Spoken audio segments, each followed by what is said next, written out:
नमस्कार, मैं अंजना मिश्रा। आज आपके समक्ष एक बहुत ही गंभीर मुद्दा लेके आई हूँ।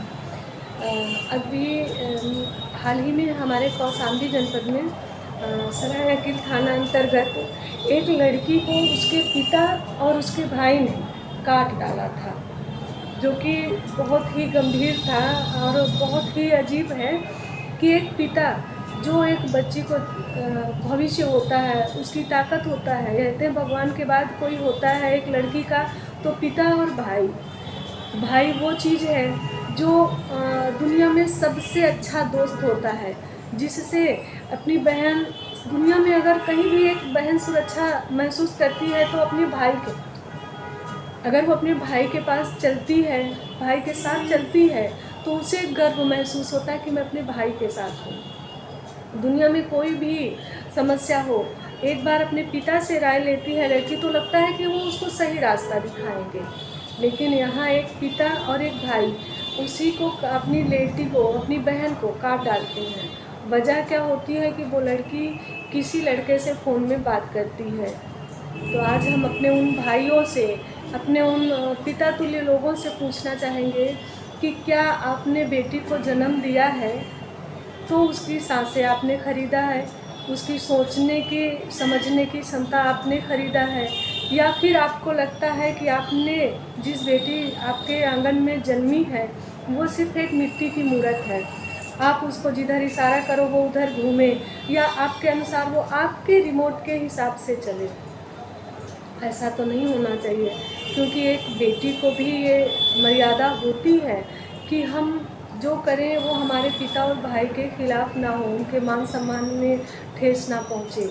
लेकिन आपने किसी लड़की को अगर फ़ोन में बात करती है देखा या सुना, महसूस किया तो उसको काट दिया। आप उसको प्यार से समझा भी सकते थे, आप उसको और भी रास्ते से समझा सकते थे। हालांकि पुलिस प्रशासन, हमारी कौशाम्बी पुलिस प्रशासन ने अपराधियों को सख्त से सज़ा दिलवाई, उनको तत्काल गिरफ्तारी हुई। परंतु आज हमारे समाज में बस सोचने का जो मुद्दा है, जो मैं आपके सामने लाना चाहती हूँ उन लड़कियों के लिए भी और उन भाइयों के लिए भी, कि क्या किसी लड़की को बाहर निकलना, हम क्या किसी लड़के से अनर्गल तरीके से ही बात कर सकते हैं? हो सकता है वो हमारा मार्गदर्शक हो सकता है हमारा अच्छा मित्र भी हो। ज़रूरी तो नहीं अगर हम किसी लड़के से बात करते हैं या हम किसी के साथ हंसते या बोलते हैं तो हमारे उससे अनैतिक संबंधी हों।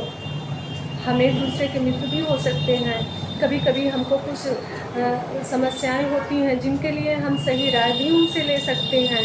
तो इसका मतलब ये तो नहीं कि हम किसी से हंस दिए तो हम गलत हो गए, या आपको हमारा अगर किसी से हंसना बोलना की वजह से आपके मान सम्मान में ठेस पहुंचती है।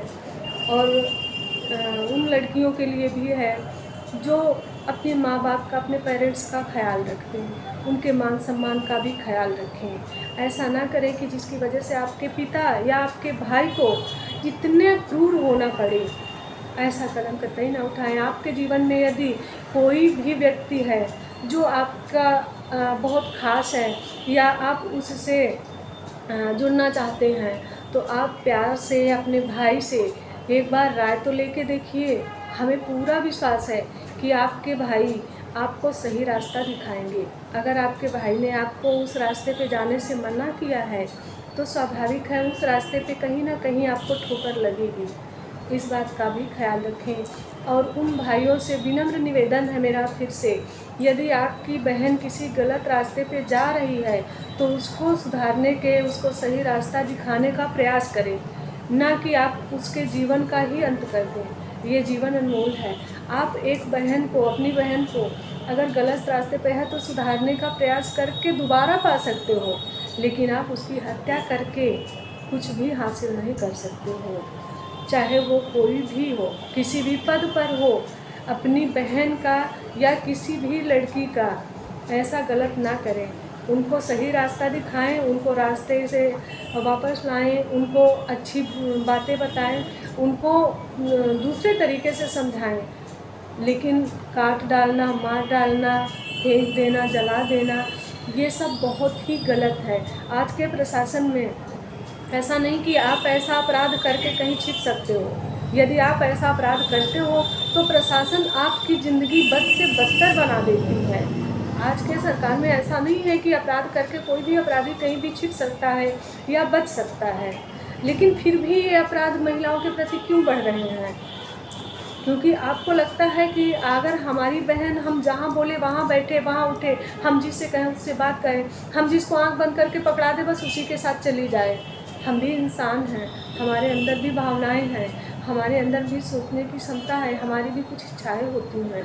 ऐसा तो नहीं है कि हाँ हम मिट्टी की मूरत हैं, आप जिधर रास्ता दिखाओ उधर ही जाएँ। आप जब चाहो पानी डाल के हमें मिट्टी की मूरत से पिघला दो, जब चाहो काट के फेंक दो हमको। ऐसा न करें। हमें ईश्वर ने जीवन दिया है जीने के लिए, अपनी जीवन अपने तरीके से जीने के लिए। हमें आपके मान सम्मान का ख्याल है, परंतु आपको भी हमारी भावनाओं को समझना होगा। यदि हमारे समाज में आपके आसपास कहीं भी किसी भी प्रकार की ऐसी घटना घटित होने की संभावना है तो आसपास के लोगों से विनम्र निवेदन है वो सजग रहें, सावधान रहें और ऐसी घटना की संभावना होने से पहले तत्काल पुलिस प्रशासन को सूचना दे, 112 में सूचना दे, 1090 में सूचना दे। ऐसा नहीं है कि कोई घटना घटने के पहले या कोई बात उठने तक आसपास के लोगों को पता नहीं चलता। लोगों को पता चलता है लेकिन आप लोग नज़रअंदाज करते हैं। हमको क्या लेना देना है? आपके आगे एक कदम आगे बढ़ाने से किसी बेटी के जीवन बच सकता है। तो आप लोग अपने आसपास होने वाले अपराधों पे नज़र रखिए, सावधान रहें, सतर्क रहें। किसी बेटी के प्रति खासकर ज़रूर सतर्क रहें।